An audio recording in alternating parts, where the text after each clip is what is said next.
Greetings, biology class. We're on our third video for module 14, which covers the kingdom Plantae, and we'll be discussing pages 452 to 458 and these on your own questions 1417 to 1422.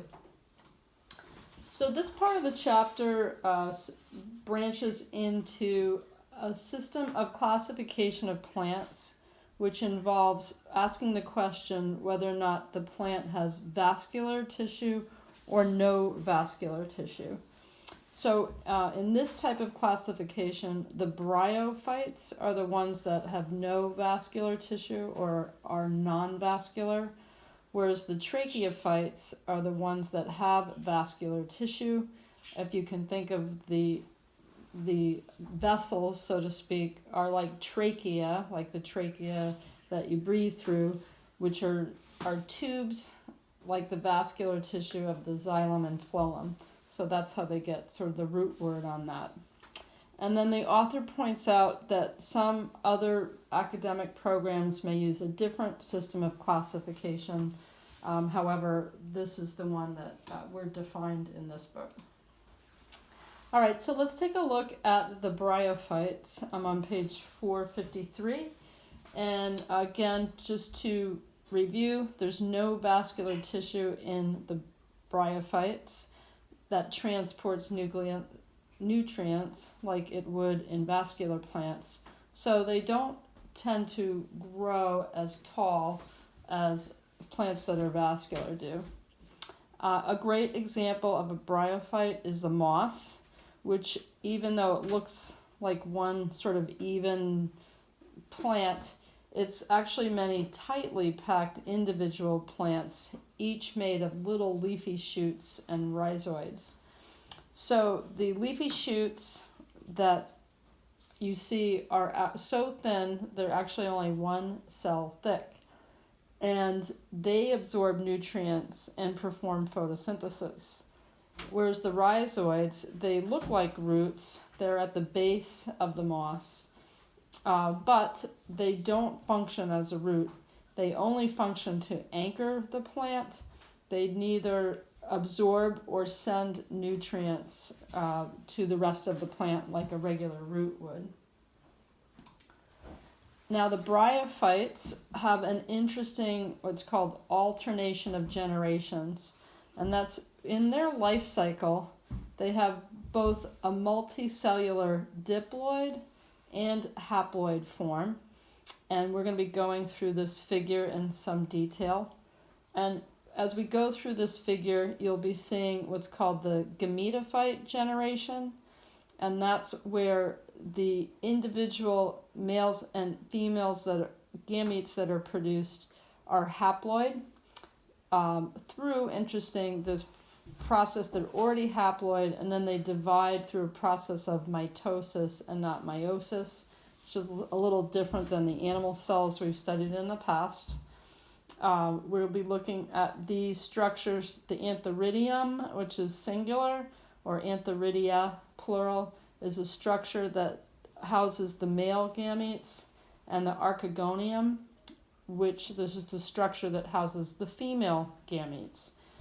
And so the generations that are alternated here would be, as we mentioned, the gametophyte generation already, but then the alternate to that is the sporophyte generation.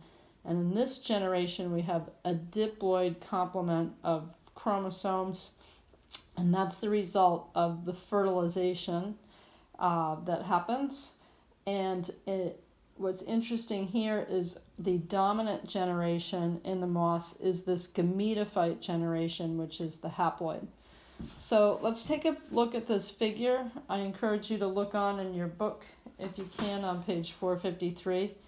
But we start here. The spores, as we mentioned, are in the dominant generation is the gametophyte, and they're haploid here. The spores germinate and form this beautiful moss. Then there's the diagram points out there's individual male and female parts. The antheridium, again, is the male, and the archegonium is the female. And then when fertilization occurs here, it produces a diploid sporophyte generation. So now the complement of the chromosomes has doubled from the haploid, and the sporophyte grows right on the mother plant. Here's an actual photograph of the sporophytes growing on the mother plant. And then this sporophyte would produce spores through meiosis that are now haploid, and the haploid spores then are released, and when they germinate, then they grow into what we call the moss. Now there's some interesting uses for moss. For example, there's peat moss that grows floating in ponds, and it sinks to the bottom when it dies. It will eventually form what's called a bog as the peat moss grows so much that it sort of soaks up all the water. It's just a wet, sort of swampy area. And then eventually plants will grow over the moss, and this peat bog is formed, and the moss can be used either as a fertilizer or a fuel. So peat bogs in Ireland, for example, are still used for fuel. They're harvested and used for fuels. Other mosses can be used for bird nests and food for reindeer. And then what's interesting in Europe is that because of the pH that's maintained in these bogs, they've found mummies in European bogs as far back as 4th century BC. And some of those specimens are quite interesting to look at. All right, so let's look at On Your Own 417 on page 454. And it says, you see a plant that is 2 feet tall. Can it possibly be a bryophyte?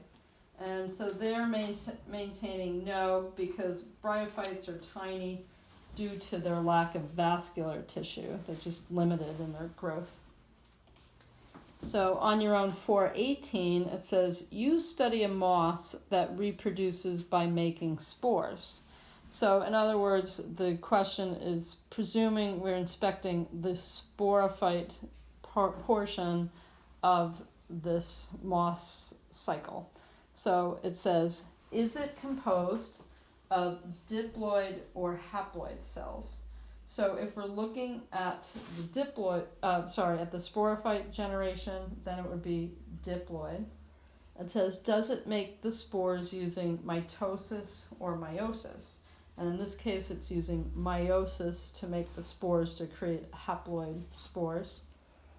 If you study the offspring of this reproduction, will its cells be haploid or diploid? So the offspring of the reproduction would be haploid. And it says, what kind of cells will it make in order to reproduce? It would produce gametes, and it would produce them again as they reproduce through mitosis. So if that's confusing, you can look back at this diagram on 1414, and that goes over that alternation of generation once more. All right, now we can look at the seedless vascular plants, which are the exception within the plant, within plants. And specifically here we're looking at phylum Pterophyta, which includes ferns. And so typically you probably know ferns are found on the ground, but they can also grow on trees or on other structures. Some tree-like ferns may grow up to 60 feet high, which is quite high.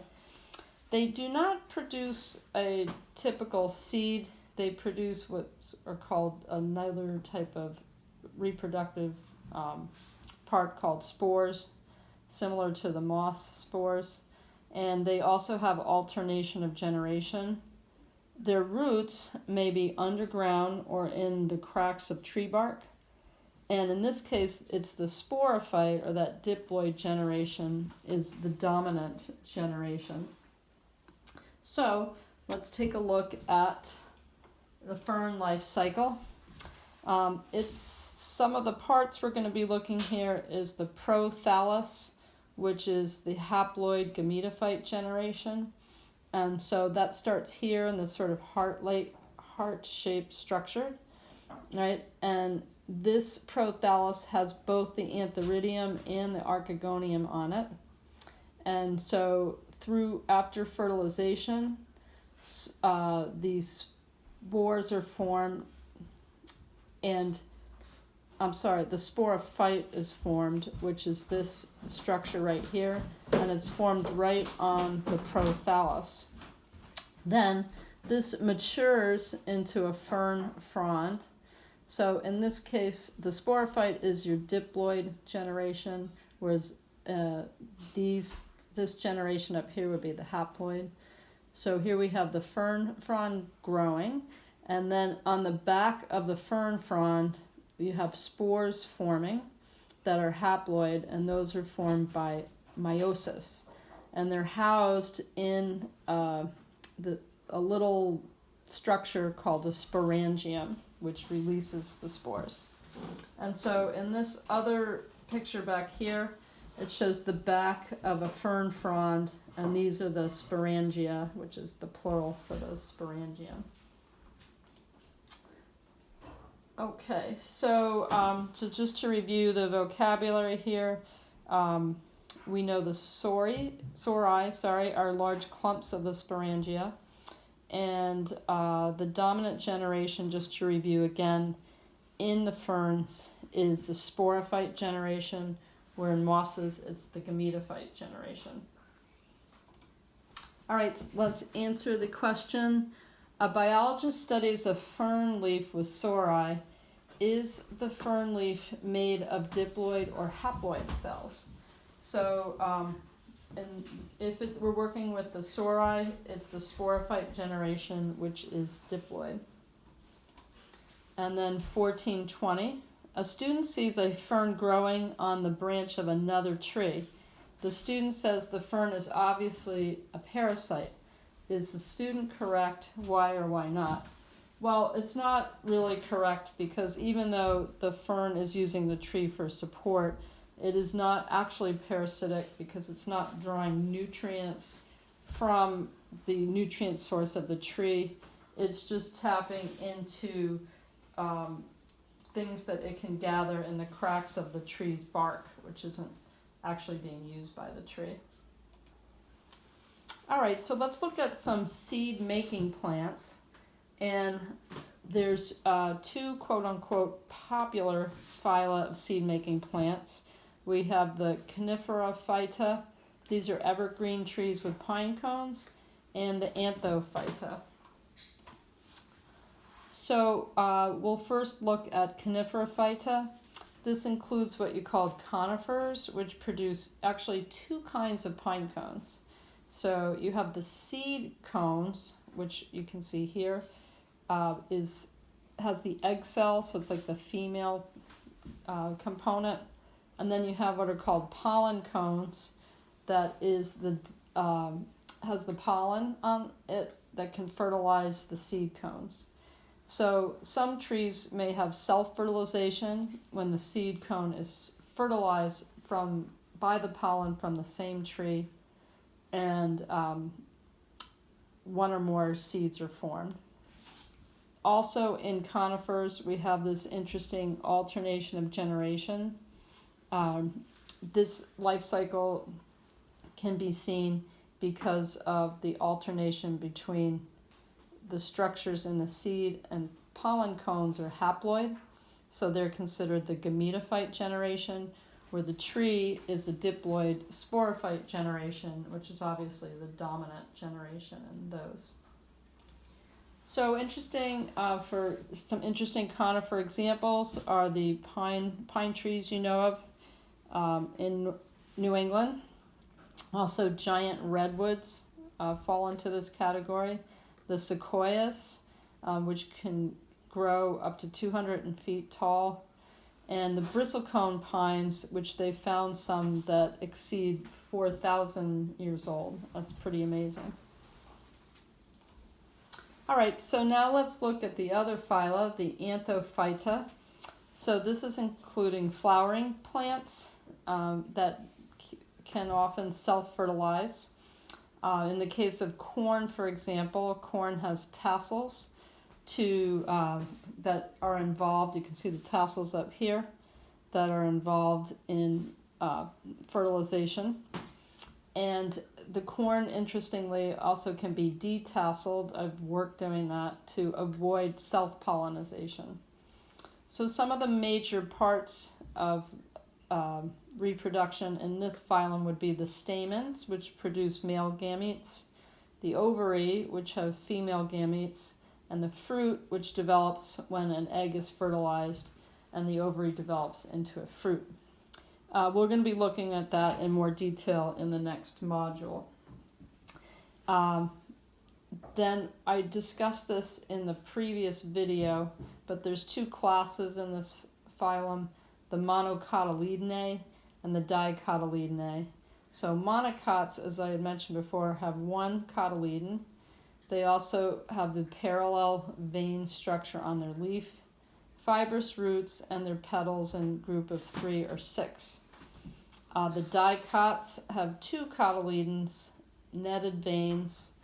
They tend to have more the taproot variety, and their petals are in groups of 4 or 5. All right, so let's look at On Your Own 14.21. And the question is, suppose a conifer self-fertilizes from a genetic point of view. Is this the same as asexual reproduction? Why or why not? So the answer is that it is different from asexual reproduction, which is basically just the splitting of a cell so you have 2 identical offspring. In this case, it's producing a variety of gametes which can have a variety of genetic alleles, so you can get a variety of offspring from one plant based on whichever alleles are present in the second generation. Okay, so 14.22, it says construct a biological key for the classification of plants. Assume they're from the kingdom Plantae. I did like the job that they did on 460 here. They have it splitting off from vascular to no versus no vascular tissue, seeds versus non-producing seed plants, seeds and flowers and cones, and then whether or not they have a single or 2 cotyledons. So you can construct something like that, or if you have some other ideas, that's certainly fine too. So just as a final note, we'll be posting this on our Google Classroom. You will be asked by the end of the module to do this experiment 14.1, where you'll have to collect at least 5 leaves outside and then either put them in your notebook or draw them in your notebook or make a photocopy and put it in your notebook, and you'll be describing their characteristics, their shape, their margin, and venation. If it's really hard for you to get something outside, you can print pictures from an online source. All right, so that's it for our plant module in the book, and you can check Google Classroom for more assignments.